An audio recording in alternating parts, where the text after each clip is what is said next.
আমি বাংলার প্রতিটি লোককে আমি জিজ্ঞেস করব, আপনার বিবেককে আপনি প্রশ্ন করেন যে রাজনীতিকে কারা পেশা হিসাবে নিচ্ছে। যেই ব্যক্তি রাজনীতিকে পেশা হিসেবে নিচ্ছে তাদেরকে এই দেশ শাসনে আসতে দেওয়া উচিত নয়, একদম না।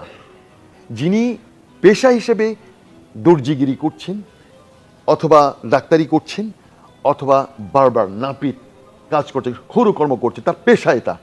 কিন্তু পলিটিক্যালি সে হয়তো আওয়ামী লীগ করছে, বিএনপি করছে, জামাতে ইসলাম করছে, তাকে যদি প্রশ্ন করা হয় আপনার পেশা কি, তখন সে বলবে যে আমি একজন ডাক্তার।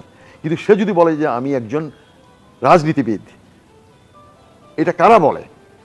যারা বলে তাদের কাছ থেকে দূরে থাকা উচিত। তাদের কাছে এই দেশ নিরাপদ নয়।